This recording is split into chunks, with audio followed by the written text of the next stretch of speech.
PYQs के साथ जो MCQs है, जितने मेरे पास उपलब्ध हैं वो सभी मैं आपको दिखाऊँगी। तो जो PYQs है वो आप इसको अंत में देख लीजिएगा। आज हम माखनलाल चतुर्वेदी और जो शिव मंगल सिंह सुमन हैं, उनको देखेंगे और इसके साथ ही साथ सुभद्रा कुमारी चौहान और बालकृष्ण शर्मा नवीन, इनको देखेंगे। 4 लोगों को हम यहाँ देखेंगे एक वीडियो में। उसके बाद दूसरे वीडियो में हम देखेंगे भवानी प्रसाद मिश्र को और श्री कृष्ण सरल को, मुक्तिबोध शरद जोशी। और कुछ मैं ऐसे PYQs आपको करवाऊँगी राज्य सेवा परीक्षा के, ठीक है? राज्य सेवा परीक्षा के, उनमें एक बार वीडियो रिकॉर्ड किया गया था पर उसमें कुछ त्रुटियाँ थी, तो दोबारा हमने उसको सही करके यहाँ पर आपको बताया हुआ है, ठीक है? चलिए, तो सबसे पहले हम यहाँ पर देख लेते हैं शिव मंगल सिंह सुमन से जुड़े हुए प्रश्नों को। अब यहाँ पर हम देखते हैं जो हमारे माखनलाल चतुर्वेदी हैं, उनसे संबंधित जो प्रश्न हैं उनको यहाँ पर हम देख लेते हैं, ठीक है? तो अभी यहाँ पर हमारे पास सुभद्रा कुमारी चौहान की जो PDF है वो यहाँ पर ओपन है, तो पहले हम इन्हीं की बात कर लेते हैं, ठीक है? तो सबसे पहले यहाँ पर देखेंगे हम कि सुभद्रा कुमारी चौहान का उनकी जो कविता है जो हमारे पाठ्यक्रम में लगी हुई है, वो किस कविता में संकलित है। तो चूंकि यहाँ आपको दिख रहा है ये मुकुल में संकलित है, ठीक है? किस में संकलित है? ये यहाँ मुकुल में संकलित है।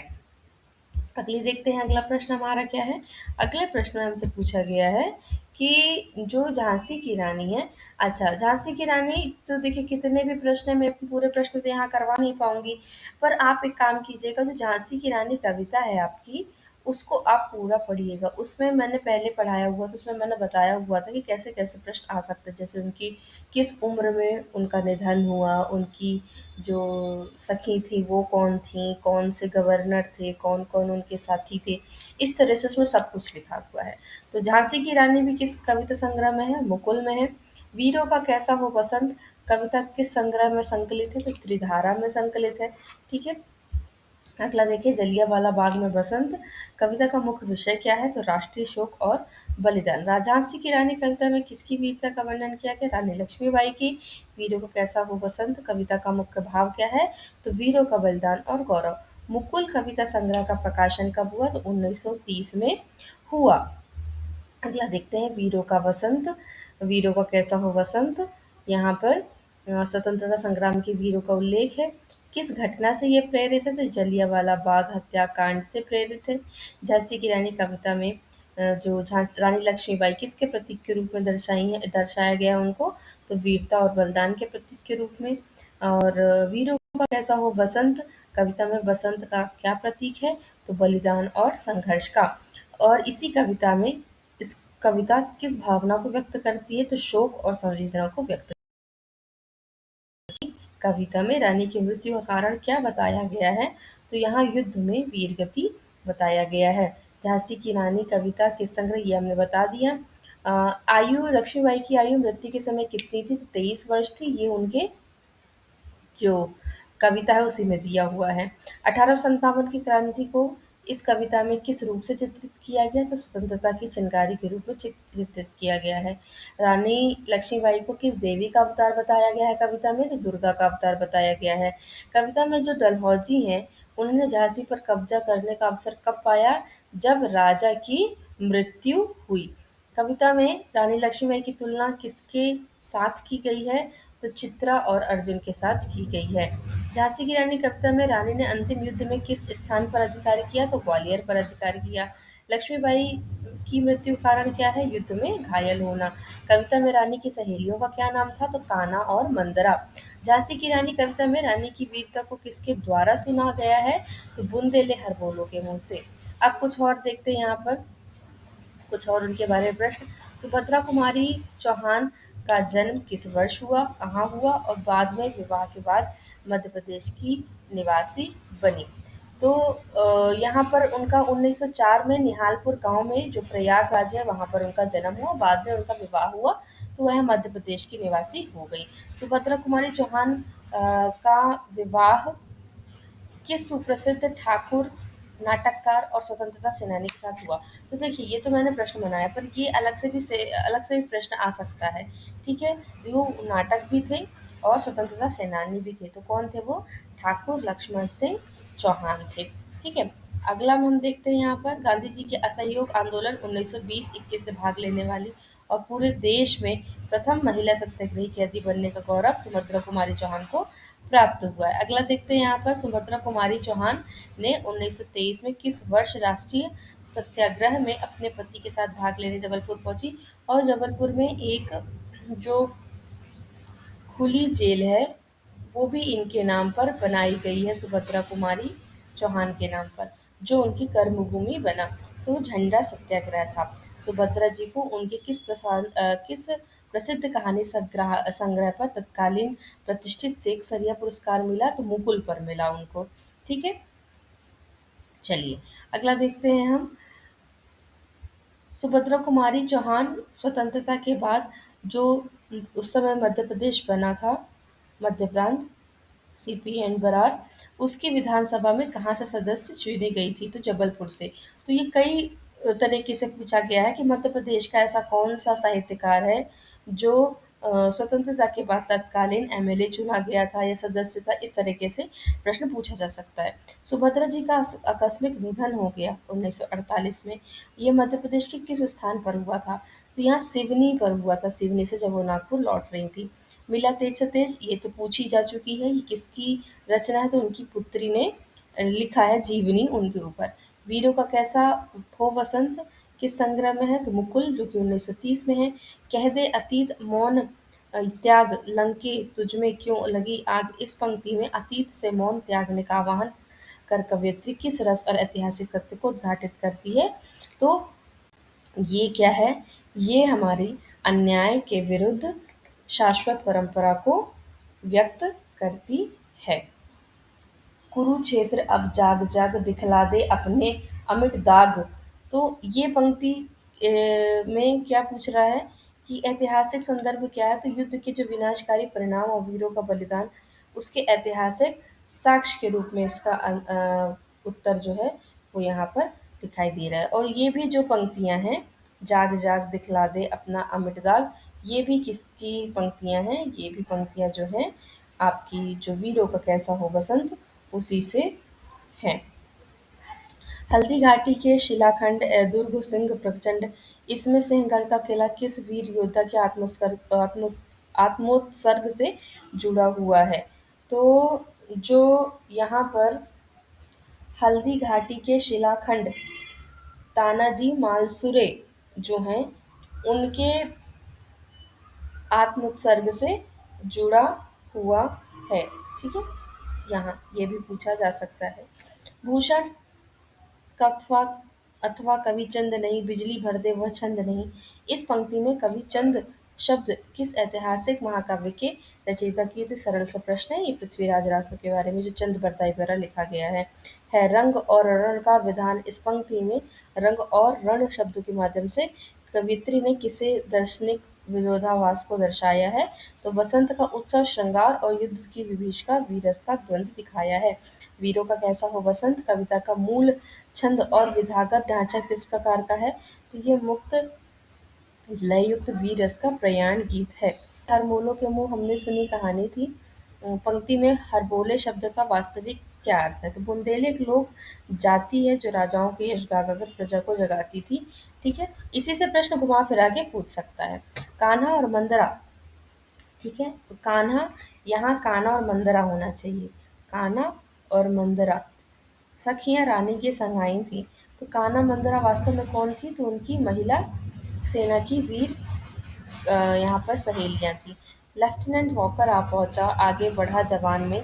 झांसी की रानी कविता के अनुसार लक्ष्मीबाई ने वॉकर को किस युद्ध में परास्त किया था? तो कालपी के युद्ध में उन्होंने पराजित यहाँ पर किया था। अगला देखते हैं, यहाँ पर घायल होकर गिरी सिंहनी उसे वीर गति पानी थी। कविता में रानी लक्ष्मीबाई को सिंगनी कहना और अंत में उनकी मृत्यु पर वीर गति किस काव्य गुण और शब्द शक्ति को दर्शाता है? ये उतना महत्वपूर्ण प्रश्न नहीं है। छिन गया राज्य दिल्ली पर था चेत, लखनऊ जीता बातों बात, इस पंक्ति में अंग्रेजों की किस दमनकारी नीति का ऐतिहासिक विवरण हुआ है? तो जो उनकी पुत्र नहीं थे, तो जिनके पुत्र नहीं होते थे तो उनको हड़प नीति के तहत वो राज्य ले लिया जाता था, तो उसके बारे में यहाँ वर्णन हुआ है। उदित हुआ सौभाग्य मुदित महलों में उजियाली छाई, यहाँ पर इसके बाद झांसी पर कौन सा संकट आने का वर्णन कविता के पाठ में दिया है, ठीक है। तो गंगाधर राव की मृत्यु, रानी का विधवा होना। झांसी की रानी कविता की जो भाषा शैली है, कौन सा कथन पूर्णतः सत्य है? इसमें अत्यधिक क्लिष्ट और दुरूह संस्कृत शब्दावली है। ओजस्वी, तो इसका उत्तर आएगा यह ओजपूर्ण, प्रवाहमयी और तद्भव प्रधान व्यवहारिक खड़ी बोली है।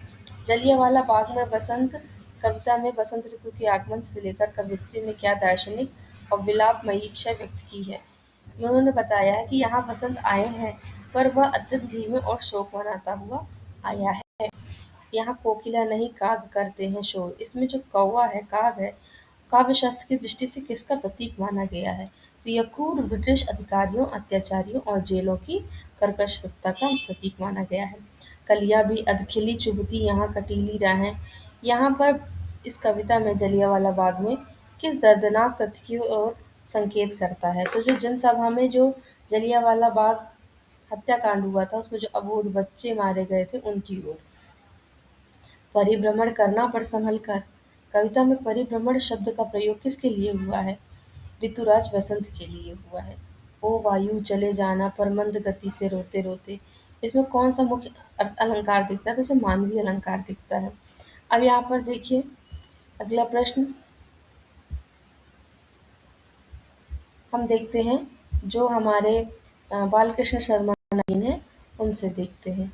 तो यहाँ पर देखिए विप्लवान कविता में किस प्रकार की तान सुनाने की बात करते हैं? तो यहाँ आएगा क्रांति मचाने वाली तान की। कविता में कवि की वाणी पर क्या बैठी है?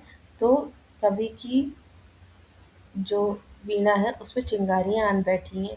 विप्लव गान में कवि किसके नाश की बात करते हैं? तो अन्याय और शोषण के नाश की बात करते हैं। कविता में माता की छाती का अमृतमय पेय किस रूप में बदलने की बात कही गई है? तो कालकूट विष में बदलने की बात की गई है। अगला देखते हैं, कविता में किसके बंधन को तोड़ने की बात कहते हैं? तो नियम और उपनियम के बंधन तोड़ने की बात करते हैं। विप्लव गान में किसके सिंहासन को डोलते हुए कवि देखना चाहता है? तो महारुद्र के सिंहासन को डोलना देखना चाहता है। कविता में रुद्ध या क्रुद्ध गीत की क्रुद्ध रुद्ध गीत की क्रुद्ध क्रुद्ध तान कहाँ से निकलने की बात की गई है? तो कवि के हृदय से की गई है। कविता में कवि किसके प्रहार को सहन ना करने की बात कहते हैं? तो जो विश्व मूर्ति हैं, उनके प्रहार को सहन ना करने की बात करते हैं। विप्लव गान में कवि किस गीत को भूलने और किसके स्वर में मिलाने की बात करते हैं? तो वो कहते हैं जीवन के गीत को भूलकर मृत्यु के गीत।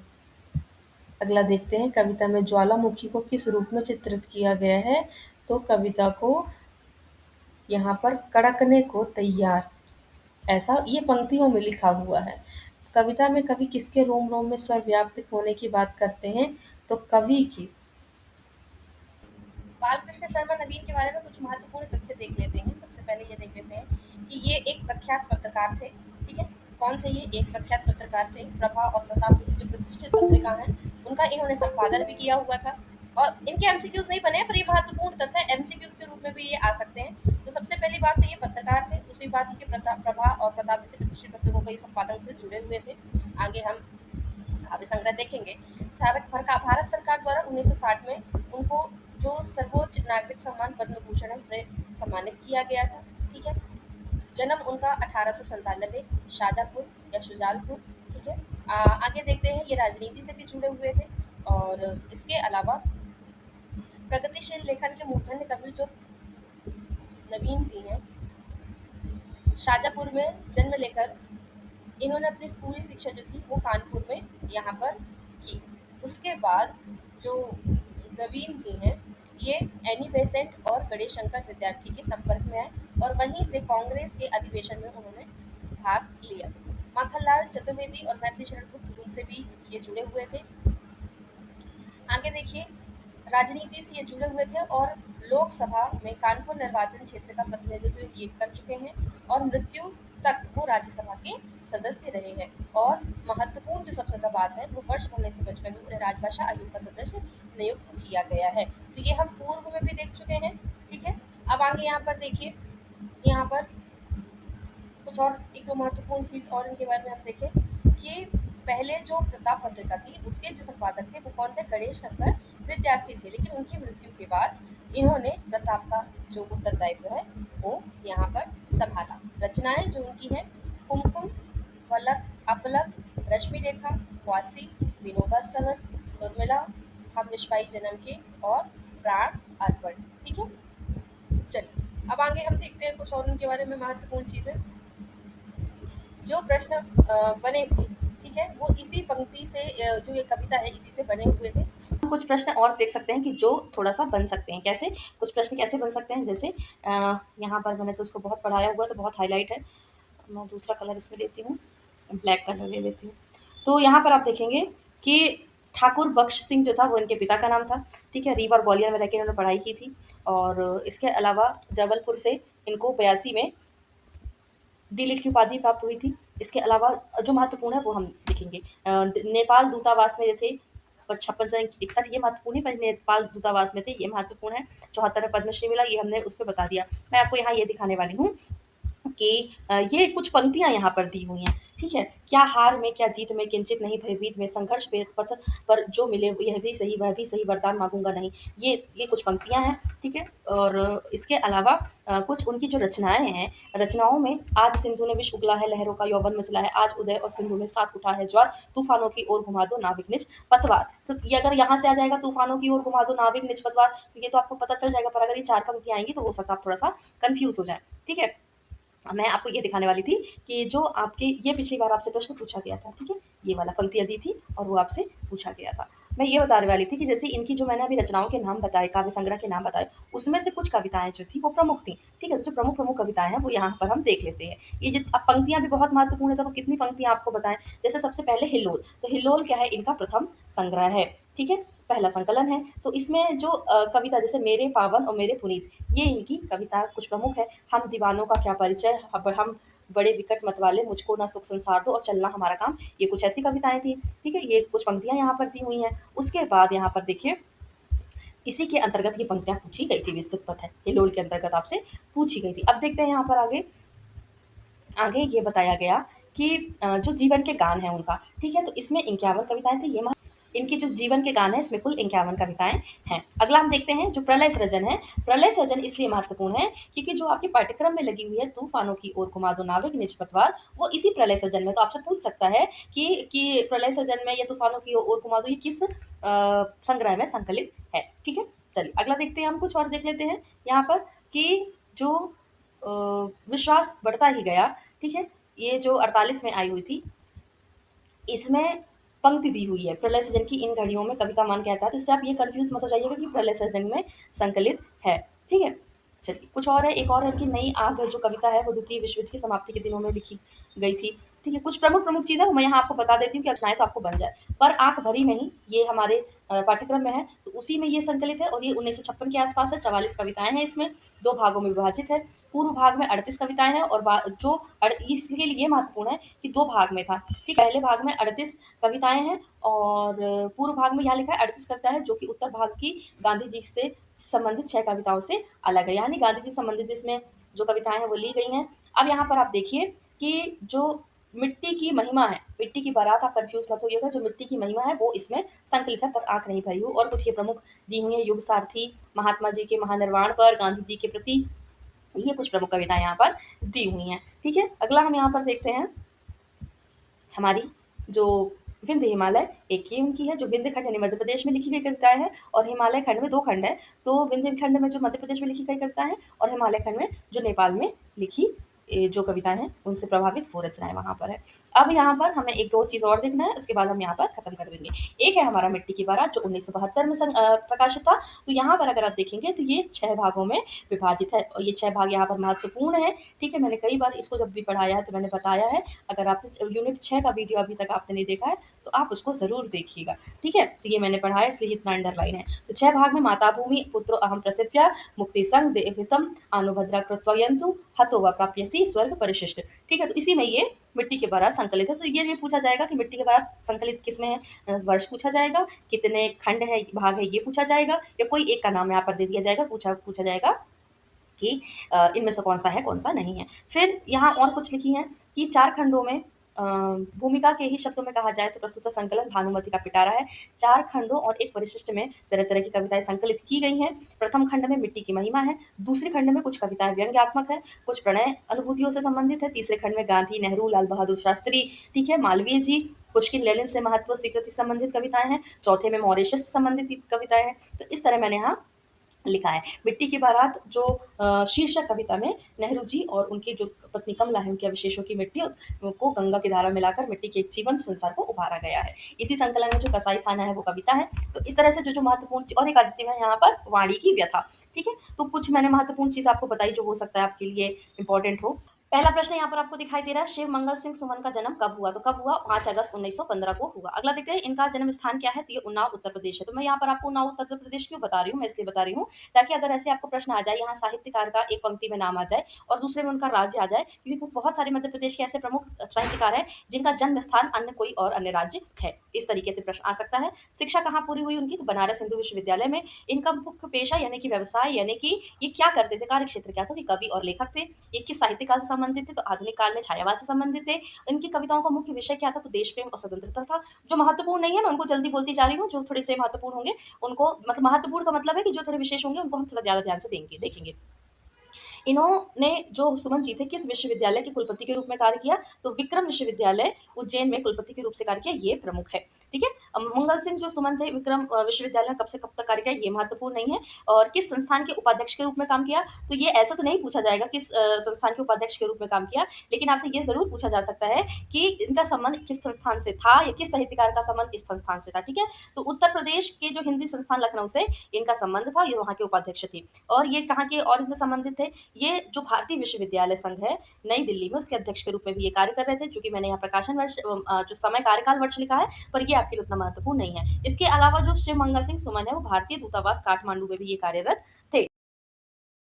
के साथ सुमन जी किस अकादमी के कार्यकारी अध्यक्ष भी थे? तो एक और किस संस्था से जुड़े हुए थे? तो ये जो कालिदास की अकादमी, कालिदास अकादमी उज्जैन है, वहां से भी जुड़े हुए थे। इनका जो पहला काव्य संग्रह है वो कौन सा था? तो इनका पहला काव्य संग्रह था हिल्लोल था। अगला देखते हैं यहाँ पर ये हिल्लोल था ये कब प्रकाशित हुआ? तो ये 1939 में प्रकाशित हुआ। अगला देखते हैं यहाँ पर कि काव्य संग्रह जीवन के गान। अब इनका जो काव्य संग्रह जीवन के गान है, पहले तो आपको ये पता होना चाहिए कि इनका काव्य संग्रह है। दूसरी बात है कि कब प्रकाशित हुआ था। ठीक है? तो यहाँ आपको विकल्प दिखाई दे रहे होंगे 1939, 1942, 1945 या 1948। यहाँ पर आपको विकल्प दिखाई दे रहे हैं। तो यहाँ पर जो इसका सही उत्तर आएगा जीवन के गान का, देखिए जितनी भी सुमन जी की रचनाएं हैं ना, तो उसको आपको क्रम से यहाँ पर याद करना जरूरी कि पहला कौन सा है, दूसरा कौन सा है, तीसरा कौन सा है, चौथा कौन सा, पांचवा, क्योंकि स्पेसिफिक रूप से आपके पाठ्यक्रम में यहाँ पर दिए हुए हैं। तो जिसका सही उत्तर आएगा वो आएगा विकल्प बी 1942। अगला देखते हैं यहाँ पर युग का मूल काव्य संग्रह कब प्रकाशित हुआ? तो ये प्रकाशित हुआ आपका 1945 में प्रकाशित हुआ। अगला देखते हैं यहाँ पर सुमन जी का जो काव्य संग्रह है विश्वास बढ़ता गया। तो आप ये भी देखते जाइए कि ये काव्य संग्रह के नाम है और प्रकाशन वर्ष भी यहाँ पर देखते जाइए।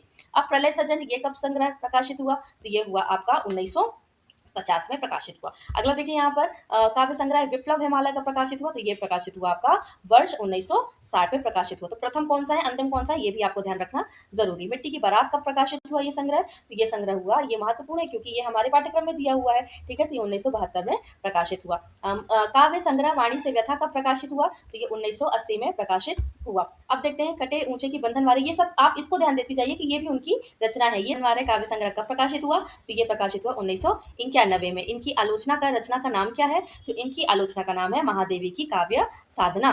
ठीक है? सुमन जी का जो नाटक है उसका नाम क्या है? तो वो नाटक का नाम है प्रकृति पुरुष कालिदास। इनको पद्मश्री पुरस्कार कब मिला? तो इनको 1974 में मिला। पद्म भूषण कब दिया गया? तो देखिए इनको ये जो पद्मश्री है पद्म भूषण दोनों इनको दिया गया है 1999 में यहाँ पर दिया है। और इनको किस काव्य संग्रह के लिए साहित्य अकादमी पुरस्कार मिला है? तो इनको जो इनकी मिट्टी की बारात है उसके लिए साहित्य अकादमी पुरस्कार मिला है। साहित्य अकादमी पुरस्कार कब मिला? तो कब मिला है? 1974 में यहाँ पर मिला है। सोवियत लैंड पुरस्कार कब मिला इनको? तो 1975 में मिला। इससे आप ये समझिए कि इनको ये पुरस्कार मिला, वर्ष उतना महत्वपूर्ण नहीं है। कौन सा पुरस्कार इनको नहीं मिला? तो देखिए अभी हमने साहित्य अकादमी देख लिया। ठीक है? साहित्य अकादमी के बाद हमने क्या देखा? भारत, अभी आप और देखेंगे क्योंकि इनको कालिदास जो सम्मान है वो नहीं मिला हुआ है। भारतीय पुरस्कार किसके लिए मिला था? तो ये मिला था उनको साहित्य में योगदान के लिए मिला था। निधन कब हुआ इनका? तो इनका निधन हुआ 2002 में निधन हुआ। इनका निधन कहाँ पर हुआ था? तो उज्जैन में ही हुआ था, चूंकि ये महत्वपूर्ण है। ठीक है? स्थान मध्य प्रदेश से। किन विश्वविद्यालयों में इनकी जो रचनाएँ वो पढ़ाई जाती हैं तो लगभग मध्य प्रदेश, भारत और विदेश में भी। इनकी प्रारंभिक शिक्षा कहाँ हुई थी? तो ये मध्य प्रदेश से संबंधित है, इसलिए रीवा और ग्वालियर में इनकी प्रारंभिक शिक्षा हुई थी। ये किस विचारधारा से प्रभावित थे? तो ये प्रगतिशील लेखन से प्रभावित थे। साहित्य की किन विधाओं में इन्होंने लेखन किया? तो इन्होंने यहाँ पर कविता, आलोचना और नाटक इन विधाओं में कार्य किया। किस विधा से इनका जो नीति काव्य है वो मतलब नीति काव्य जो है वो किस विधा से संबंधित है रचना? तो ये जो है ये इनकी आलोचना है, ठीक है? अगला देखते हैं उद्यम और विकास, ये क्या चीज़ है? ये क्या रचना है? आलोचना है, काव्य है, नाटक है, निबंध है, तो ये क्या है? इनकी आलोचना ही है, एक और आलोचना है यहाँ पर। अगला देखते हैं कौन-सी विशेषताएँ हैं इनकी? तो ये उतना प्रमुख नहीं है, प्रगतिशील और विद्रोही भाव का, ठीक है? जो किससे है? शिवमंगल सिंह सुमन से। अब हम यहाँ पर क्या देखेंगे? अब हमारा अगला है माखनलाल चतुर्वेदी। चलिए अगले पार्ट में हम माखनलाल चतुर्वेदी को करते हैं क्योंकि ये वीडियो काफ़ी बड़ा हो जाएगा। इनके अलावा भी और साहित्यकार हैं, ठीक है? अभी मैं जब प्रश्न दिखाऊँगी, एक बार मैं आपको दिखा देती हूँ प्रश्न किस चीज़ की बात कर रहे हैं यहाँ पर। जैसे मान लीजिए ये प्रश्न यहाँ पर आपको दिया हुआ है, ठीक है? तो इसमें कुछ लोग ऐसे हैं जो मध्य प्रदेश से संबंधित हैं, जैसे कि कालिदास के काव्य से संबंधित और इसके अलावा जो भर्तृहरि हैं उनसे संबंधित, इनके अलावा भवभूति हैं। कुछ लोग ऐसे हैं जो मध्य प्रदेश से संबंध रखते हैं किसी न किसी रूप से, तो उनसे भी प्रश्न आते हैं। तो इसी संदर्भ में हमने कुछ नए प्रश्न हम लेकर आए हैं। तो आज हम क्या करेंगे, हम आपको पूरी वो इकाई करवाएंगे, इकाई 9 ये जो आपकी दी हुई है, इसके हम PYQs करवाएंगे, ठीक है? PYQs करवाएंगे प्लस MCQs करवाएंगे आपको। ये MCQs वो वाले हैं जो मैंने बनाए हैं और एक MCQs और है जो आपके राज्य सेवा से संबंधित जो प्रश्न आए हुए हैं वो वाले हैं, ठीक है? तो 3 प्रकार के मैं यहाँ पर MCQs आपको करवाऊँगी और इतना करवा दूँगी कि जितना मेरे पास मटीरियल है मैं सब कुछ आपको अभी यहाँ पर उपलब्ध करवा दूँगी। बाद में मैं नोट्स भी दिखा दूँगी आपको, ठीक है? तो सबसे पहले यहाँ पर शुरू करते हैं, पहले प्रश्न से शुरू करते हैं और हम कोशिश करेंगे कि हम जल्दी-जल्दी कर लें। और इसके पहले मैं आपको प्रीवियस पेपर दिखा देती हूँ, ठीक है? तो इसकी जो इकाई 9 से जो प्रश्न आए थे वो दिखा देती हूँ आपको, ठीक है? तो ये आपका 2022 का पेपर है। तो 2022 के पेपर में यहाँ पर थोड़ा सा बड़ा कर दूं, प्रश्न कैसे कैसे आए थे। मध्य प्रदेश साहित्य अकादमी की स्थापना कब हुई? एक प्रश्न ये आया हुआ था आपका यहाँ पर, ठीक है? ये आया था। इसके बाद एक प्रश्न आया था यहाँ पर आपका, भवानी प्रसाद मिश्र किस पत्रिका के संपादक रहे हैं, ठीक है? और एक प्रश्न और आया था आपका यहाँ पर, जीवन पर अब दिन दिन रात कड़ा पहरा शासन है। ये पंक्तियां दी हुई थी और पंक्तियों में आपसे पूछा गया था कि जो ये पंक्तियां किस कविता से ली गई हैं। आपसे वो नहीं पूछा गया था कि किस कवि की है, आपसे सीधे पूछा गया था, यानी कि जो स्पेसिफिक कविताएं आपको दी हुई हैं वो आपको यहाँ पर पढ़ना बहुत जरूरी है, ठीक है? चलिए अब हम देखते हैं यहाँ पर हमारे 3 प्रश्न हमने आपको यहाँ पर दिखा दिए। अगले प्रश्न हम दिखाते हैं, माखनलाल चतुर्वेदी ने किस इनमें से कौन सी पत्रिका का संपादन यहाँ पर नहीं किया? यानी 3 का किया था, 1 का नहीं किया था, तो 1 का नाम यहाँ पर बताना था। भवानी प्रसाद मिश्र किस शतक के कवि थी? लोक कला, इसको तो आप इकाई 10 में रखिए। आगे देखते हैं हम प्रश्न, यहाँ पर कुछ और प्रश्न हैं हमारे इकाई में। तो जितने भी हमको जो रचनाकार दिए हुए थे वो कुछ उनकी रचनाएं दी हुई थी, सबसे लगभग यहाँ पर प्रश्न बने हुए थे।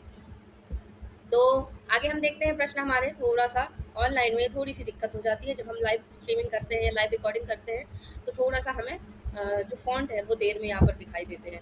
अतिथि तुम कब जाओगे, ये जो शरद जोशी की रचना है उससे संबंधित यहाँ पर पूछा गया था। मिला तेज से तेज, सुभद्रा कुमारी चौहान से पूछा गया था। सृजन पीठ से प्रश्न पूछे गए थे। इस तरह से हमने कुल अगर काउंट किए तो 2022 में भी 15 प्रश्न थे और 2024 था उसमें भी 15 प्रश्न यहाँ पर आपको दिखाई देंगे। तो इस तरह से हमने ये वाला देख लिया। थोड़ा सा मैं छोटा कर देती हूँ, बड़े फॉन्ट में यहाँ पर दिखाई नहीं देता है। तुलसी अकादमी किस प्रकार के विशेष कार्य के लिए ये कार्य करती है? कृष्ण साल लिखा था, कृष्ण सरल था। उन्होंने कितने महाकाव्य लिखे? पंक्तियां दी थी किनकी? शिवमंगल सिंह सुमन की। ब्रह्म राक्षस कविता के बारे में पूछा गया था।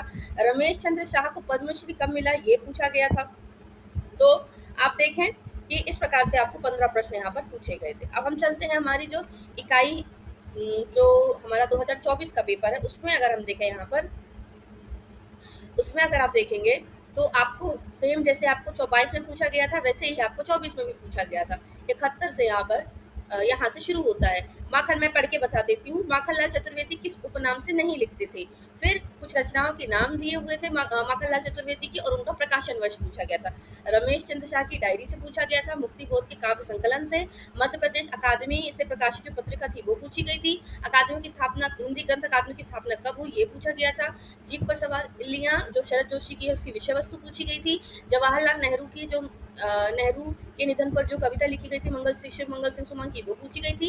एक पंक्ति दी गई थी इनमें से जो मुक्तिबोध की पंक्तियों में, मुक्तिबोध की कविताओं में किसकी पंक्ति, ये पूछा गया था। कुछ यहाँ पर देखिए मध्य प्रदेश के साहित्यकारों का नाम दिया था और उनके संबंधित जिले पूछे गए थे। झांसी की रानी कविता किस संग्रह में संकलित है, शिव मंगल सुमन की काव्य पंक्तियां, और उनका जो हमें किस संग्रह से ली गई थी इसका मैच करना था, मिलान करना था। सतपुड़ा के जंगल में किस जनजाति का वर्णन मिलता है, और मुक्तिबोध की फैंटेसी के सिद्धांत या फैंटेसी के संबंध में कुछ प्रश्न यहाँ पर दिए हुए थे। ये आपको करीब 15 प्रश्न इकाई 9 से यहाँ पर पूछे गए थे। ठीक है, ये प्रीवियस ईयर प्रश्न हो गए। अच्छा, ये जो मैंने यहाँ पर हाईलाइट किया हुआ है 137 पर, तो मैंने इसलिए बस हाईलाइट किया हुआ है कि है तो ये त्याग पत्र का इसका उत्तर, लेकिन एक लंबी कविता का अंत ये भी आपको उसमें दिया हुआ है। तो ये बताने का मतलब ये कि आपका जो एक एक पॉइंट है, एक एक पॉइंट यानी कि सिलेबस का एक एक रचना है, उसके बारे में हमें थोड़ा थोड़ा जानना तो ज़रूरी है। चलिए वापस आते हैं हम अपनी इकाई में, और हम धीरे धीरे अपनी जो इकाई है वो हल करते हैं। ठीक है, तो सबसे पहले सरल सरल से प्रश्न है, कुछ प्रश्न कठिन है, कुछ प्रश्न सरल है, तो जैसे जैसे आते जाएंगे मैं आपको यहाँ पर बताती जाऊंगी। सरल प्रश्न होंगे उसको हम जल्दी से आगे कर देंगे। ठीक है, चलिए पहला प्रश्न है, मध्य प्रदेश में बोली जाने वाली जो बोली कौन सी, बुंदेली, बघेली, निमाड़ी, उपयुक्त सभी, इसमें एक आप और जोड़ सकते हैं जिसका नाम है मालवी। ठीक है, मुख्य भाषा, मध्य प्रदेश की प्रमुख भाषा हिंदी के विभिन्न रूपों में शामिल है। मैं पूरा दिखा रही हूँ जो कुछ मेरे पास है। अगला प्रश्न है यहाँ पर, मध्य प्रदेश की राजभाषा क्या है, मध्य प्रदेश की राजभाषा क्या है, तो क्या है मध्य प्रदेश की राजभाषा, हिंदी है। अगला देखते हैं यहाँ पर, अगला यहाँ पर आपको प्रश्न पूछा गया है कि मध्य प्रदेश सहित संपूर्ण भारत में हिंदी दिवस कब मनाया जाता है, तो हिंदी दिवस कब मनाया जाता है, 14 सितंबर। हिंदी केंद्र, ये प्रश्न देखिए आप, केंद्रीय हिंदी समिति है, इसका गठन कब किया गया था। ठीक है, तो इसका जो अगला प्रश्न यहाँ पर हम देखते हैं। अगले प्रश्न में यहाँ पर आपसे पूछा गया है, इंदिरा गांधी राजभाषा पुरस्कार योजना कब से प्रारंभ हुई, तो पहले तो ये इंदिरा गांधी राजभाषा पुरस्कार योजना ये किससे संबंधित है, राजभाषा पुरस्कार से संबंधित है। आपसे ये भी पूछा जा सकता है कि राजभाषा से संबंधित इनमें से किसके नाम पे पुरस्कार है या कौन सा पुरस्कार है, तो चूंकि वर्ष पोस्ट कब स्थापित किया गया था, विकल्प आपको यहाँ पर दिख रहे हैं, तो यहाँ इन 4 विकल्पों में से जो सही उत्तर आएगा वो आएगा। अगला देखते हैं, राजभाषा भारती का प्रकाशन होता है, ये क्या है, ये पत्रिका है। ठीक है, बहुत महत्वपूर्ण पत्रिका है ये कौन सी पत्रिका है, जो मध्य प्रदेश शासन द्वारा प्रकाशित होती है, तो ये त्रैमासिक है। ठीक, किस जिले में बुंदेलखंडी भाषा बोली जाती है, टीकमगढ़, छतरपुर, सागर। ठीक है, नीचे एक और विकल्प है उपयुक्त सभी, तो विकल्प आएगा उपयुक्त सभी। और ये सब प्रश्न ऐसे है ना जो आपके पूछे गए प्रश्न राज्य सेवा की परीक्षा में। बनाफरी कुंडली, अच्छा कुंडली, यहाँ पर आपको कुंडरी भी मिल सकता है, कुंडरी। ठीक है, कुंडली। भदावरी किस बोली की उपबोली है, ये हम पढ़ा चुके हैं, और ये किसकी है, ये है आपकी विकल्प सी यानी कि बुंदेली की है। किस कवि का संबंध बुंदेली साहित्य से है, जगनिक, केशव, पद्माकर, ये उपयुक्त सभी। चूंकि यहाँ पर उपयुक्त सभी लिखा है तो हम इसका उत्तर देंगे उपयुक्त सभी। पर यहाँ पर आपको प्रश्न दिखाने का मतलब ये है कि प्रश्न देखते साथ आपको उत्तर आना चाहिए। बुंदेली शब्दकोश का संकलन किसने किया है, तो महेश कटारे ने किया हुआ है। किस बोली में गुजराती और मराठी का प्रभाव दिखता है, ये हमने देखिए प्रश्न कैसे आया है, जो हमने आपको पुस्तक दिखाई थी बुंदेली भाषा वाली, कौन सी, मध्य प्रदेश ग्रंथ अकादमी की जो पुस्तक दिखाई थी, ठीक है, ग्रंथ अकादमी वाली, उसमें ये वाला टॉपिक था कि किसमें दिखती है हमको, ये जो प्रभाव है वो हमको दिखता है मालवी में दिखाई देता है। क्यों दिखाई देता है कि अगर हम मध्य प्रदेश का ये सा नक्शा देखेंगे ये, तो मालवी कहाँ बोली जाती है, इस साइड बोली जाती है, इस जगह मालवी बोली जाती है, रतलाम, इंदौर, उज्जैन इस साइड। और यहाँ से क्या लगा हुआ है हमारा, ये हमारा यहाँ पर गुजरात लगा हुआ है, और थोड़ा सा हमारा यहाँ पर क्या है, यहाँ मराठी की जगह आएगा आपका, मराठी की जगह आएगा यहाँ पर राजस्थानी। ठीक है, ये राजस्थानी है, तो यहाँ आपका गुजरात लगा हुआ है, और थोड़ा थोड़ा यहाँ पर आपका, थोड़ा नहीं काफी आपका राजस्थान का प्रभाव यहाँ पर ज्यादा दिखाई देता है। तो राजस्थानी और गुजराती का प्रभाव हमको किस में मिलता है, हमको मिलता है मालवी भाषा में। इस जिले में शुद्ध मालवी बोली जाती है, ये भी मैंने करीब करीब प्रश्न करवाए हैं। तो जब मैंने प्रश्न करवाए थे तो मैंने बताया था आपको उज्जैन और इंदौर, ये मैंने बताया था कि विशुद्ध रूप से यहाँ पर बोली जाती है, पर चूंकि देवास भी उससे लगा हुआ है, और विकल्प, तो विकल्प को आप, मैंने तो इतना बस आपको बताया था कि भाई इंदौर और उज्जैन में बोली जाती है, लेकिन यहाँ देवास भी है, और विकल्प में उपयुक्त सभी दिया है, तो हमको बताना होगा उपयुक्त सभी। थोड़ा इस पर भी अपना विवेक इस्तेमाल कीजिएगा। खंडवा खरगोन में कौन सी बोली बोली जाती है, तो खंडवा खरगोन आप कहाँ देखते हैं, इंदौर के नीचे साइड, तो यहाँ पर हमारी विशुद्ध रूप से निमाड़ी जो है खंडवा और खरगोन में बोली जाती है। बघेली का विकास किस भाषा से हुआ या किस अपभ्रंश से हुआ, या तो इसका जो उत्तर आएगा वो आएगा आपका यहाँ पर अर्धमागधी। अर्धमागधी से हमारी क्या निकली, पूर्वी हिंदी निकली। पूर्वी हिंदी के अंतर्गत कौन सी भाषा आती है हमारी, अवधी, बघेली और छत्तीसगढ़ी। कौन से बघेली साहित्यकार इसमें है? व्याघ्रदेव, विश्वनाथ सिंह या जॉर्ज ग्रियर्सन या उपयुक्त सभी। तो देखिए विकल्प पे आप मत जाइए। बघेली साहित्यकार में सबसे पहले जो नाम आता है वो आता है महाराज विश्व। मैंने गलत भी जो एमसीक्यूज है ना वो भी मैं यहाँ आपको बताती जाऊंगी, ये ऐसा ही दिया हुआ था वेबसाइट पे, जो उनकी राज्य सेवा की वेबसाइट थी, लेकिन इसको मैं, क्योंकि कभी कभी क्या होता है जैसे प्रश्न आए थे उन्होंने वेबसाइट पर वैसे ही दे दिए, कई बार डिलीट प्रश्न हो जाते हैं, ऑब्जेक्शन वाले प्रश्न हो जाते हैं, उस टाइप के प्रश्न ये। तो बघेली साहित्य कौन है? तो अगर ये दो आता है एक और दो, तो आप विकल्प एक और दो लगाइएगा। ग्रियर्सन का उतना बघेली साहित्य में योगदान नहीं है, उपयुक्त तो सभी भी नहीं आ सकता, पर चूंकि दो दिए हुए थे यहाँ पर तो इसलिए उसका उत्तर उपयुक्त तो सभी आता। पर हमको इसके अनुसार नहीं देखना, हमको अपने परीक्षा के उद्देश्य से देखना है। तो हमारा जो विकल्प होना चाहिए सही उत्तर व्याघ्रदेव और विश्वनाथ सिंह, जॉर्ज ग्रियर्सन नहीं है। तो उत्तर इन विकल्प नेक्स्ट टाइम आएगा तो इन दोनों में से ही कोई एक आएगा। ठीक है। तिरहारी बोली किसकी उपबोली है? तो बघेली की है, इसमें दो भाषाओं का प्रभाव दिखता है। डॉक्टर कृष्णलाल हंस के अनुसार निमाड़ी बोली का रूप क्या है? पूर्वी हिंदी, पश्चिमी हिंदी, दक्षिणी हिंदी, इनमें से कोई नहीं। तो क्या है ये? पश्चिमी हिंदी के अंतर्गत है। साहित्य का इतिहास नाम की पुस्तक किसके लेखक कौन है? तो यह है श्रीराम परिहार। मध्य प्रदेश में ब्रज का क्षेत्र कौन सा है? तो भिंड, ग्वालियर, मुरैना, ये जो मध्य प्रदेश का जो सिर मान सकते हैं आप, यहाँ तो ब्रज मथुरा है, ये यहाँ पर भी हमको इसका प्रभाव दिखाई देता है। भीली मध्य प्रदेश के किस क्षेत्र में बोली जाती है? बहुत अच्छा प्रश्न है, फिर से मध्य प्रदेश बनाते हैं हम, मुझसे बिल्कुल अच्छा समय अब नहीं बन रहा है, फिर भी आप समझ जाइएगा। तो हम इसको 4 भागों में विभक्त कर लेते हैं। तो ये करीब करीब हमारा आ जाता है, ये वाला हिस्सा बघेलखंड का, ये बीच में हमारा ये वाला हिस्सा आ जाता है बुंदेलखंड का, ये वाला हिस्सा जाता है मालवा का, ये हिस्सा जाता है निमाड़ी का। तो भीली जो क्षेत्र है वो उसका क्षेत्र जो है वो ये वाला हिस्सा है, ये मालवा और निमाड़ी के ये किनारे वाला है। तो पूछ रहा है कि किस क्षेत्र में बोली जाती है? तो यहाँ हम देखते हैं ये उत्तर, ये हो गया हमारा पूर्व, ये हो गया हमारा पश्चिम और ये हो गया हमारा दक्षिण। तो इसका उत्तर आएगा पूर्वी क्षेत्र। सॉरी पश्चिम मैंने बोला, पश्चिम बताया यहाँ पर, तो ये पश्चिमी क्षेत्र जाएगा, उत्तर आएगा पश्चिमी क्षेत्र। पारी कुपार लिंगो का संबंध किस भाषा में है? अच्छा, अभी जस्ट आप देखिए आपका जो पेपर 1 आया हुआ है अभी, ये वाले जो आपका जुलाई में पेपर हुआ है अभी, इसमें आप देखेंगे कि लिंगोपेन ऐसे कुछ करके एक प्रश्न आया है। ठीक है, तो ये इसलिए मैंने यहाँ पर शामिल किया है। तो ये किससे संबंधित है? ये गोंडी से संबंधित है। गोंडी भाषा का प्रयोग का क्षेत्र क्या है? ठीक है, अभी हमने फिर से मैप में जाते हैं। यहाँ पर ये मैप हो गया आपका, ये मैप हो गया। तो मैंने बताया बघेलखंड का ये रीवा, सीधा, सीधी, सतना, ये वाला हिस्सा हो गया हमारा बघेलखंड का। तो जो बघेलखंड का जो हिस्सा है और इसी के नीचे ये शहडोल, उमरिया, ये सब लगा हुआ है। तो ये जो बघेलखंड का हिस्सा है, तो यहाँ पर जो कोल जनजातियां हैं और गोंड जनजाति हैं, इनका बाहुल्य मिलता है। ठीक है, कोल और गोंड ज्यादा, तो ये इसी से यहाँ पर लगा हुआ है आपका क्या है? शहडोल, उमरिया, अनूपपुर। तो इसका जो सही उत्तर आएगा वो उपयुक्त सभी आएगा। कालिदास का जन्म मध्य प्रदेश के किस जिले में हुआ? तो उनका जन्म किस क्षेत्र में, किस जिले में हुआ? उज्जैन में हुआ। जो रघुवंशम महाकाव्य, अच्छा ये प्रश्न जो भी मैं आपको करवा रही हूँ, जरूरी नहीं कि ये पेपर 2 में आपको आए, पेपर 1 में भी आ सकते हैं। रघुवंशम महाकाव्य के रचयिता कौन है? तो कौन है? भवभूति, कालिदास, बाणभट्ट या भर्तृहरि। तो इसका उत्तर आएगा आपका विकल्प जो बी है वो आपका यहाँ पर सही उत्तर आएगा। अगला प्रश्न देखते हैं। इसमें कुल पता है कितने प्रश्न है? इसमें है 149 के आसपास, आसपास यानी कि 150 में से एक कम है। 149 प्रश्न यहाँ पर है, मैं अगर आपको दिखा दूं, यहाँ पर 149 प्रश्न है और उसके बाद 149 प्रश्न होने के बाद फिर यहाँ से शुरू हो जाएगा हमारा जो क्या जो हमारा है यूनिट जो हमारी दी हुई है, जैसे नवीन, बालकृष्ण शर्मा, नवीन से क्या प्रश्न आए हैं, इस तरह से आपके प्रश्न यहाँ पर शुरू हो जाएंगे। ठीक है, तो कहाँ थे हम थे रघुवंशम महाकाव्य में। एक प्रश्न तो आपने देख ही लिया, आपको दिख गया होगा, कोई बात नहीं। चलिए, कालिदास का प्रथम महाकाव्य कौन सा? प्रथम पूछा गया है। ठीक है, प्रथम कौन सा है? ऋतु संहार। अब देखिए कुमार संभव के पहले सर्ग की विषय वस्तु क्या वर्णित है? ये महत्वपूर्ण नहीं है। ठीक है, मैं पहले बताती रही, कोई महत्वपूर्ण नहीं है। कुमार संभव के किस सर्ग में? ये भी कोई महत्वपूर्ण नहीं है, केवल जानकारी के लिए। कालिदास, ये क्योंकि प्रश्न आए हुए थे, ठीक है, इसलिए मैं आपको दिखा रही। कालिदास की किस रचना की कथा महाभारत के आदि पर्व से ली गई है?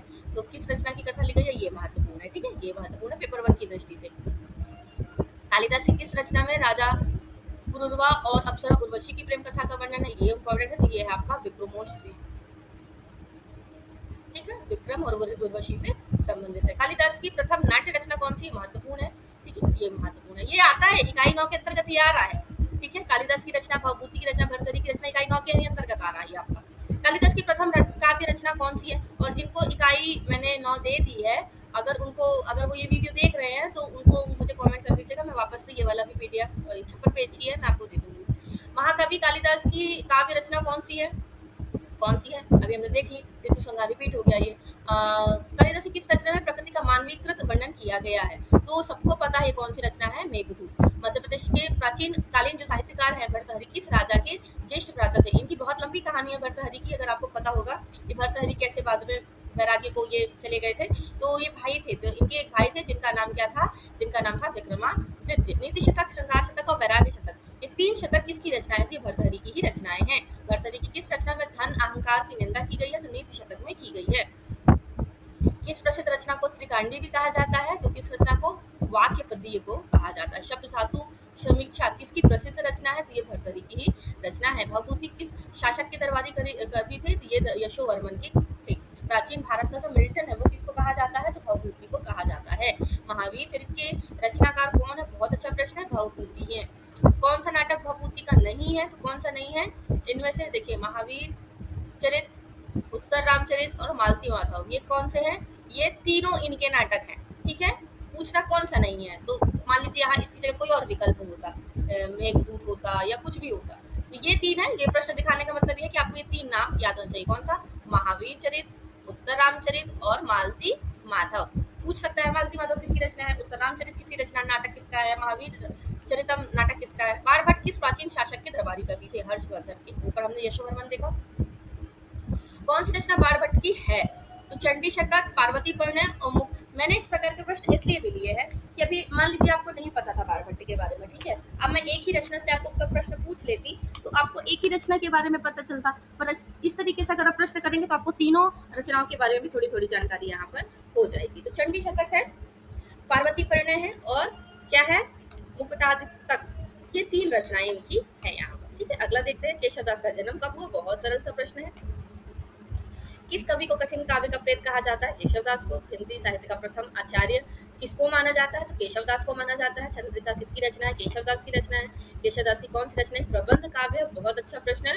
तो इसका जो सही उत्तर आएगा विज्ञान गीता, वीर सिंहदेव चरित और जहांगीर चंद्रिका, यानी विकल्प सभी। किस कवि ने कवि प्रिया, ये फिर से केशवदास से प्रश्न है, सरल प्रश्न, इसको मैं जल्दी जल्दी करती हूँ। किस कवि की शिवा बामनी रचना है? तो किसकी है? भूषण की। बाल साहित्य के क्षेत्र में संबंधित मध्य प्रदेश के लेखक कौन है? बहुत अच्छा प्रश्न है यहाँ पर। कौन है? ये हैं आपके भवानी प्रसाद मिश्र। हिंदी के अलावा प्रसिद्ध लेखक और चित्रकार जो अमृतलाल वेगड़ है किस भाषा में लिखते हैं? बहुत बहुत अच्छा प्रश्न है। तो इसका उत्तर आएगा गुजराती। बैजू बावरा, ये मध्य प्रदेश से संबंधित है। बैजू, ये पेपर 1 में भी आ सकता है। मध्य प्रदेश में जो बैजू बावरा, क्योंकि ये इनका संगीत से संबंध है, तो जन्म स्थान इनका कहाँ पर है? तो कहाँ है? चंदेरी में है। इनका कैसा छंद बना देती है, इसके लेखक कौन है? तो ये मुझे अच्छी लगी, ये प्रश्नोत्तरी मुझे अच्छी लगी, इसलिए मैंने यहाँ पर शामिल किया। तो कुछ भी ना छूटे आपसे। कविराज की कुंडलियां, मृत्यु और हत्या और अमर बलिदानी किसकी कृतियां हैं यहाँ पर? तो इसका जो सही उत्तर आएगा वो आएगा सुभद्रा कुमारी चौहान की। निम्नलिखित बोलियों में से कौन सा मध्य प्रदेश की मूल बोली नहीं है यहाँ पर? तो इसका कौन सा आएगा? मैथिली।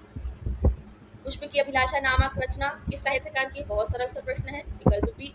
मध्य प्रदेश के कौन से सिंधी कवि ब्रह्म राक्षस के लेखक है? सरल प्रश्न है। राखी की चुनौती, बहुत अच्छा प्रश्न है, चौहान जी की है। कौन सा मध्यकाल के साहित्यकार नहीं है? बहुत अच्छा प्रश्न है, मध्यकाल। तो मध्यकाल के कौन से नहीं है? भवभूति नहीं है, ये उससे और पहले के हैं।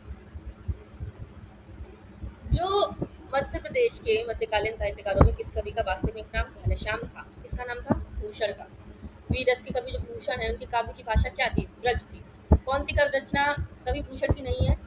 तो ये जो तीनों हैं, ये तीनों उनकी रचनाएं हैं। ठीक है, ये तीनों उनकी रचनाएं हैं। कवि पद्माकर का जन्म कहाँ हुआ था? दमोह। प्रबोध पचासा, राम रसायन, ये सभी रचना किसकी हैं? पद्माकर की हैं। परमार वंश के महान शासक राजा भोज ने किस ग्रंथ की रचना की? बहुत अच्छा प्रश्न है। ये हमने कहाँ पढ़ा था? ये हमने पढ़ा था इकाई 8 के अंतर्गत, इसको हमने पढ़ा था। चंपू रामायण किस कवि की रचना है? राजा भोज की। एक भारतीय आत्मा के नाम से जो माखनलाल चतुर्वेदी ने रचना की, या नहीं, माखनलाल चतुर्वेदी को एक भारतीय आत्मा के नाम से जाना जाता है, उनका जन्म कहाँ हुआ? तो होशंगाबाद में हुआ। मध्य प्रदेश के आधुनिक साहित्यकार जो चतुर्वेदी जी हैं, उनके संबंध में गलत कथन क्या है? इन्होंने प्रभाव कर्मवीर समाचार पत्रों का संपादन किया, भारत छोड़ो आंदोलन में भाग लिया, खंडवा जिले में अध्यापक की नौकरी की। ठीक है, तो गलत कौन सा है? तो गलत इसमें से कुछ नहीं है।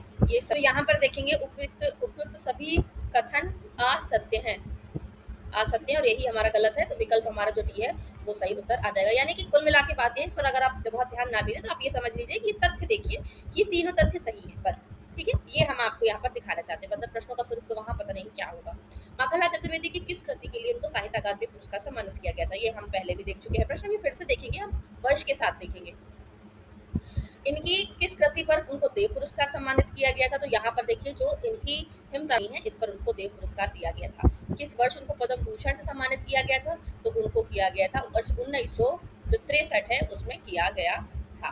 माखनलाल चतुर्वेदी की कौन सी रचना गद्य शैली की है? स्मरण ज्वार, समर्पण, साहित्य के देवता, माता। कि बहुत बार ये ना, अभी एक प्रश्न, एक जो केवीएस का और एनवीएस का मर्ज में जो एग्जाम हुआ था, उसका पार्ट 2 जो था, उसमें ये वाला प्रश्न आया हुआ था।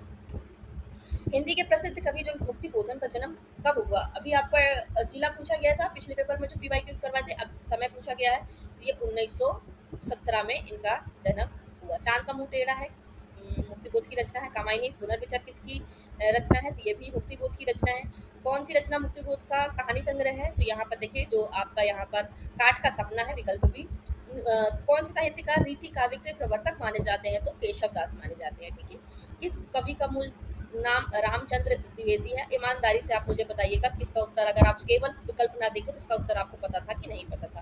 तो जो कवि प्रदीप है उनका जो नाम रामचंद्र द्विवेदी है, और ये मध्य प्रदेश से संबंधित है, तो पेपर 1 में भी पूछे जा सकते हैं। शतत्रय किसकी प्रसिद्ध रचना है? तो ये रचना है आपकी जो भर्तृहरि उनकी रचना है।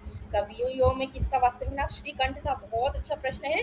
तो इसमें से आप देखेंगे जो आपके भवभूति हैं उनका नाम श्रीकंठ था। राम रत्न किसकी रचना है? तो ये रचना है महाराज चक्रधर सिंह की। मुक्ति की बारात हमारे पाठ्यक्रम में दी हुई है, शिवमंगल सिंह सुमन की है। हिंदी कविता की रीति अवधि का प्रथम कवि किसको माना जाता है? तो केशवदास का प्रश्न को घुमा के यहाँ पर पूछा गया है।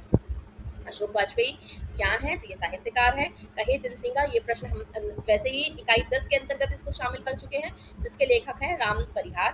हंसते हैं रोते हैं किसकी रचना है? तो ये रचना है। मध्य प्रदेश के किस कवि को भारत का शेक्सपियर कहा जाता है? तो जो कालिदास है उनको शेक्सपियर कहा जाता है। आलाखंड की रचना किसने की? तो जगनिक ने की। राह किनारे बैठ बहुत महत्वपूर्ण है, किसकी पुस्तक का नाम रख है? नर्तन सर्वस्व नामक एक 611 किलो वजनी ग्रंथ किसने लिखा? तो ये लिखा राजा चक्रधर सिंह ने। निम्न में से किस साहित्यकार या संगीतज्ञ की मृत्यु दीपक राम गाने से, दीपक राग है ये, ठीक है, दीपक राग गाने से हुई? तो किसकी हुई? जो तानसेन थे उनकी। कौन से संविधान निर्माता परिषद का सदस्य रहा है? तो बहुत अच्छा प्रश्न, बहुत बहुत बहुत अच्छा प्रश्न है। क्यों? क्योंकि ये मध्य प्रदेश के साहित्यकारों से संबंधित है, और ये सभी साहित्यकार वो हैं जो हमारे पाठ्यक्रम में हैं। तो उसका उत्तर आएगा बालकृष्ण शर्मा नवीन। आलाखंड की पांडुलिपि तैयार करने वाले अंग्रेज व्यक्ति कौन थे? चार्ल्स है ये, चार्ल्स एलियट। क्या नाम है इनका? Charles Eliot. अब देखिए, प्रसिद्ध उपन्यासकार जो वृंदावन लाल वर्मा है, उनका मृगनयनी उपन्यास में किस राजा का चित्रण हुआ है? अब मैं एक चीज यहाँ पर और बता देती हूँ। एक रचना आपने पढ़ी होगी विराटा की पद्मिनी, उसको बहुत अच्छे से देख लीजिएगा थोड़ा सा। क्यों? क्योंकि वो मध्य प्रदेश बुंदेलखंड से संबंधित है। तो किस राजा का चरित्र चित्रण है? तो राजा मानसिंह का। सुभद्रा कुमारी चौहान का जन्म कब हुआ? 1900। जलियांवाला बाग में बसंत इन्हीं की रचना है, चौहान जी की। कौन सी रचना चौहान जी की रचित है? मुकुल, बिखरे मोती, सीधे साधे चित्र, तीनों उन्हीं की रचना है। नवीन जी का जन्म कहाँ हुआ? शाहजहांपुर में या शुजालपुर? नवीन जी किस पत्रिका के संपादक थे? तो वो प्रभा के भी थे, प्रताप के थे। यानी इनमें में से कौन राजभाषा आयोग के सदस्य थे? बहुत अच्छा प्रश्न है, बालकृष्ण शर्मा नवीन। तो दोनों प्रश्न देखिए, संविधान वाला भी, ये वाला भी बहुत अच्छा प्रश्न है। उर्मिला नाम का महाकाव्य किसने लिखा? तो नवीन जी ने लिखा। नवीन को किस वर्ष पद्म भूषण से सम्मानित किया गया? तो वर्ष 1960 में सम्मानित किया गया। कौन सी रचना नवीन जी की है? कुमकुम, रश्मि रेखा, प्राणार्पण, सभी उनकी तीनों रचनाएं हैं। कौन सा कवि लोकसभा का सदस्य था? तो नवीन जी ही थे। मिश्र जी का जन्म कब हुआ? तो ये हुआ उनका 1914 में। रानी प्रसाद मिश्र की जो प्रथम रचना है वो कौन सी थी? तो वो थी गीत फरोश, जो कि हमको कहाँ दी हुई है? हमारे पाठ्यक्रम में दी हुई है। अगला देखते हैं हम, मिश्र जी की रचना के लिए उनको किस रचना के लिए साहित्य अकादमी पुरस्कार मिला? तो वो बुनी हुई रस्सियों के लिए मिला। किस अच्छा, तो जो जितने भी हमारे मध्य प्रदेश के साहित्यकार हैं और किसी विशेष रचना के लिए उनको अगर कोई विशेष पुरस्कार मिला है तो वो रचना हमको देखनी बहुत जरूरी है। पर्यावरण जो अनुपम मिश्र हैं किस साहित्यकार के पुत्र है? वाह, कितना अच्छा प्रश्न है। तो इसका उत्तर आएगा भवानी प्रसाद मिश्र। कौन सी रचना भवानी, जैसे इसलिए भी ये प्रश्न महत्वपूर्ण है, मैं आपको क्यों बताती हूँ। जैसे जो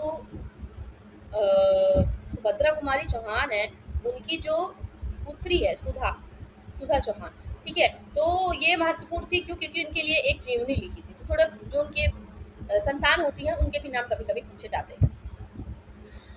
कौन सी रचना भवानी प्रसाद मिश्र की है? तो त्रिकाल संध्या भी है, जिन्होंने मुझे रचा वो भी है, और तुगो के खेल ये भी है। कौन सी प्रसिद्ध कविता संग्रह जो आस किसकी रचना है? तो ये जो है वो है आपकी जो बशीर बद्र हैं उनकी रचना है। इनका भी हाल ही में निधन हुआ है, पूछा जा सकता है। उर्दू के शायर बशीर बद्र किस वर्ष पद्मश्री से सम्मानित किए गए थे? किस वर्ष? 1999 में। हाल ही में उनका निधन हुआ है। दुश्मनी लाख करो मगर यह याद रहे, जब कभी दोस्त हो जाए तो शर्मिंदा ना हो। बहुत अच्छा है। ये भी बशीर बद्र का ही जो पंक्तियां थी वो थी। कौन सी रचना बशीर बद्र के द्वारा रचित नहीं है? तो इसका जो उत्तर आएगा हिंदी तुम्हारे लिए, उजाले अपनी राहों के और रोशनी के घरों, ये तीनों उनकी है। विकल्प डी इसका सही उत्तर आएगा। हरिशंकर परसाई का जन्म होशंगाबाद में हुआ। वसुधा प्रहरी का प्रकाशन परसाई जी ने ही किया। विकलांग शतला का दौर है, ये भी परसाई जी की है। रानी नागफनी की कहानी, ये भी परसाई जी की है। ठीक है, ये यहाँ पर विकल्प दिया हुआ, पर मैं आपको बता दे रही हूँ ये किसकी है। ये परसाई जी की ही यहाँ पर है।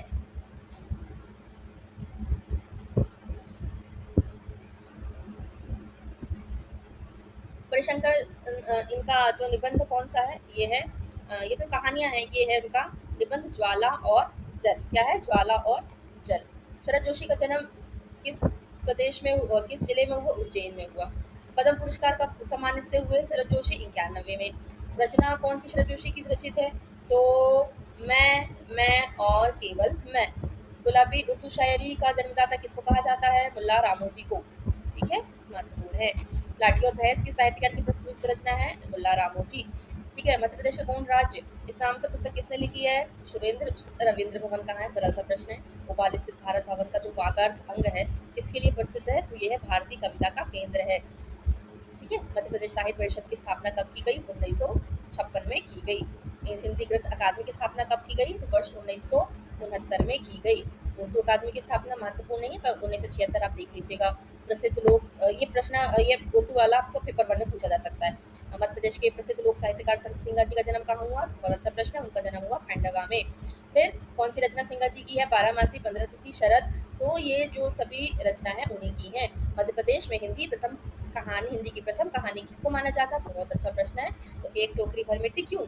क्योंकि पहले छत्तीसगढ़ और मध्य प्रदेश एक में ही था।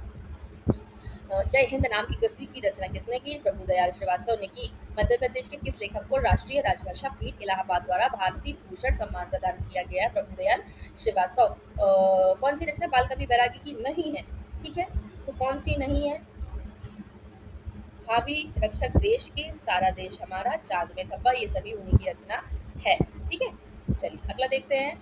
प्रसिद्ध जो साहित्यकार और पर्यावरण अनिल माधव दवे है, इनका जन्म कहाँ हुआ? तो इनका जन्म सीहोर में हुआ है। मध्य प्रदेश के प्रसिद्ध साहित्यकार कामता प्रसाद गुरु का जन्म कहाँ हुआ है? तो सागर में हुआ है। ठीक है, और ये व्याकरण के जो हिंदी व्याकरण की बहुत प्रसिद्ध है। कवि प्रदीप का जन्म कहाँ हुआ? उज्जैन में हुआ है। दूर हटो ए दुनिया वालों, हिंदुस्तान हमारा है। अ, कवि प्रदीप की ही ये पंक्तियां हैं। हम होंगे कामयाब किसने लिखा? गिरजा कुमार माथुर ने लिखा है।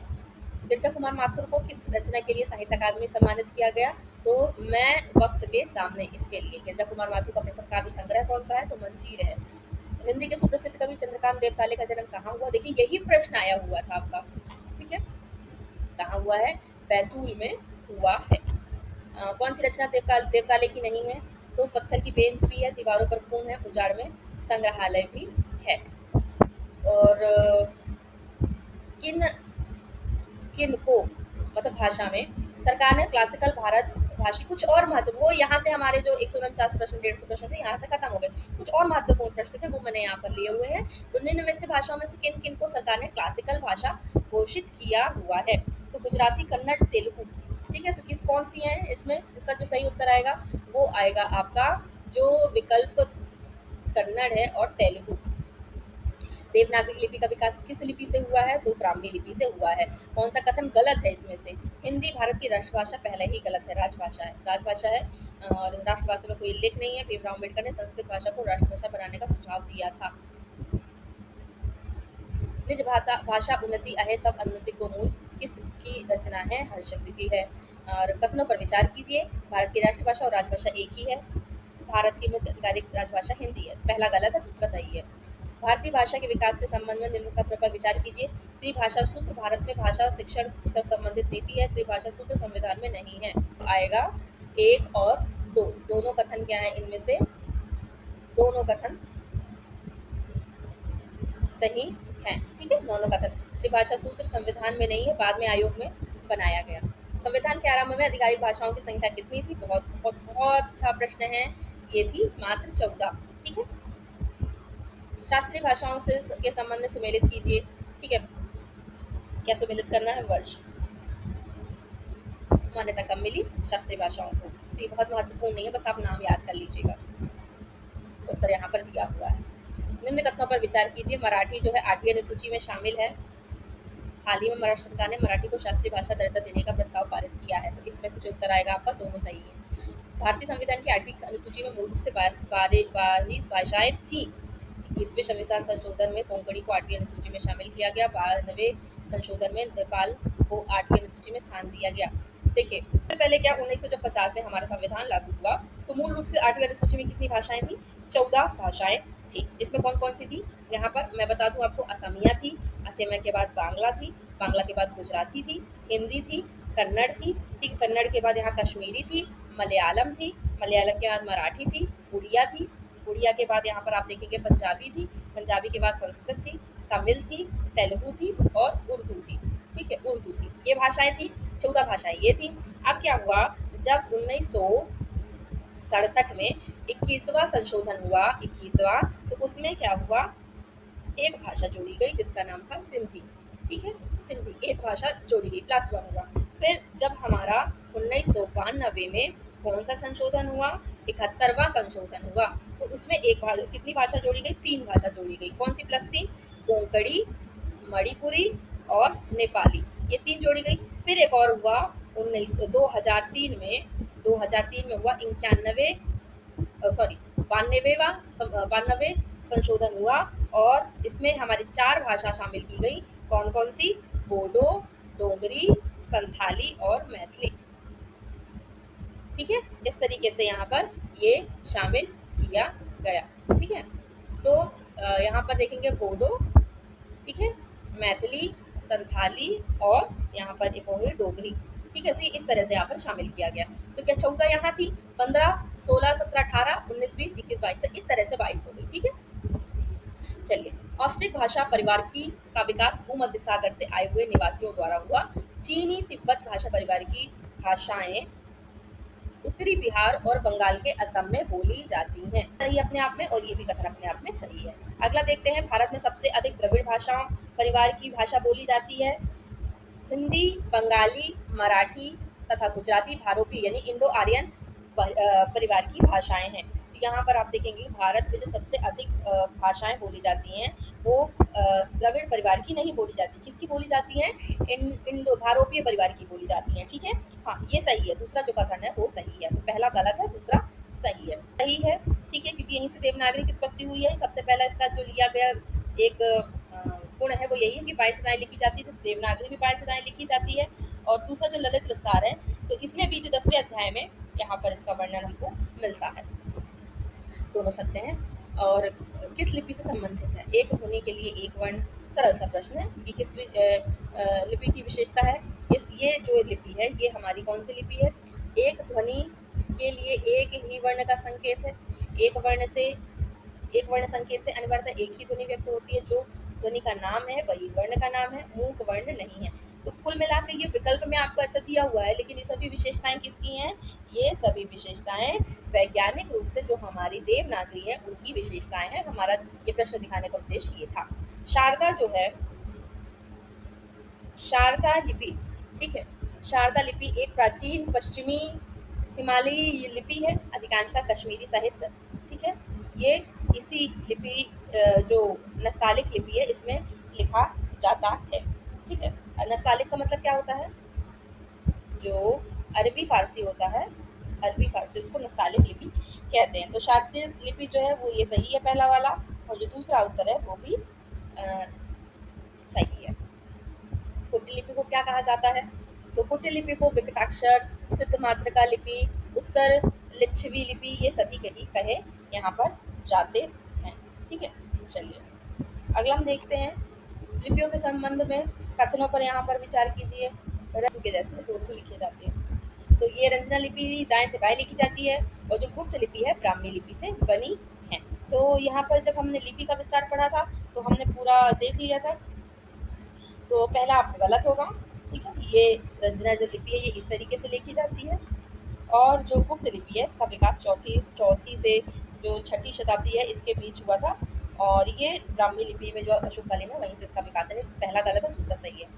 मोटी लिपि का प्रयोग किन के अभिलेखों में किया जाता है? ठीक है, जो मोडी लिपि है ये आपने पहली बार सुना होगा, तो ये उतना महत्वपूर्ण नहीं है, बस एक जानकारी के लिए आप इसको लिख सकते हैं, क्योंकि लिपि हमारे में दी हुई थी। हम्म, इसको मोडी, मोड़ी या मोदी भी कहा जाता है, ठीक है। चलिए अगला देखते हैं। निम्न बोलियों में, हाँ तो इसका उत्तर मराठा ही आएगा, मराठा, मराठी। और बोलियों के उनके मेल से सुमेलित करना है। ब्रज भाषा पूर्वी हिंदी, अवधी पश्चिमी हिंदी, गढ़वाली बिहारी हिंदी, मैथिली पहाड़ी हिंदी। तो ब्रज क्या है? ब्रज हमारी है जो पश्चिमी हिंदी से निकली हुई है, अवधी हमारी पूर्वी हिंदी से निकली हुई है, गढ़वाली हमारी पहाड़ी हिंदी से निकली हुई है, और बिहारी हमारी मैथिली हिंदी, मैथिली हमारी बिहारी हिंदी से निकली हुई है। असत्य कथन कौन सा है इसमें? यहाँ पर देखिए, तमिल भाषा सिंगापुर और श्रीलंका की आधिकारिक भाषा है। संस्कृत पुरानी इंडो आर्यन भाषा की एक बोली है। तेलुगु आंध्र प्रदेश, तेलंगाना, पुदुचेरी क्षेत्र में एक आधिकारिक भाषा है, ठीक है। तो और अगला कन्नड़ भारोपीय परिवार की भाषा है, तो ये द्रविड़ परिवार की भाषा है, ठीक है। क्या है? द्रविड़ परिवार की। बाकी सब आपके सही है तीनों, ठीक है, बाकी ये द्रविड़ परिवार की भाषा है। तो इसमें अच्छा, विप्लव जो गान है यहाँ पर जो आपके पाठ्यक्रम में दिया हुआ है, दो दिए हुए हैं क्या? एक तो दिया हुआ है आपका यहाँ पर कभी कुछ ऐसी दान सुनाओ, और विप्लव गान। तो विप्लव गान के भीतर ही क्या है आपका? कभी कुछ ऐसी दान सुनाओ, ठीक है, इसी के अंतर्गत ये है।